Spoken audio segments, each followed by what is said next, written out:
ஞாயிறு விடுமுறை தினத்தையொட்டி கொடைக்கானலுக்கு சுற்றுலா பயணிகளின் வருகை அதிகரித்து காணப்படுகிறது. தொடர்பான கூடுதல் விவரங்களோடு இணைகிறார் செய்தியாளர் ஜாஃபர் சாதிக். ஜாஃபர், விவரங்களை பதிவு செய்யலாம்.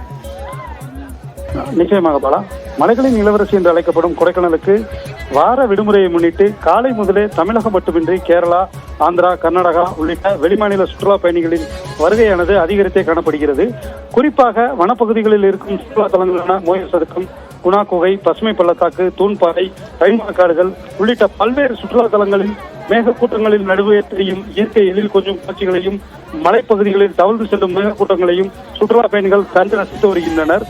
மேலும் நகரின் மையப்பகுதியில் இருக்கும் நட்சத்திர வடிவிலான ஏரியில் சுற்றுலா பயணிகள் படகு சவாரி செய்தும், பிரெயின் பூங்காவில் உள்ள வண்ண மலர்களை கண்டு ரசித்தும், பூங்கா புல் தரைகளில் அமர்ந்தும், அதே போல ஏரிச்சாலையில் குதிரை சவாரி மற்றும் சைக்கிள் சவாரி செய்தும் புகைப்படம் மற்றும் செல்ஃபி எடுத்தும் உற்சாகமடைந்து வருகின்றனர். மேலும் வார விடுமுறையில் சுற்றுலா பயணிகளின் வருகை அதிகரிப்பால் சுற்றுலா தொழில் புரிவோரும் மகிழ்ச்சி அடைந்துள்ளதும் குறிப்பிடத்தக்கது. பாலா, நன்றி ஜாஃபர், விரிவான விவரங்களுக்கு.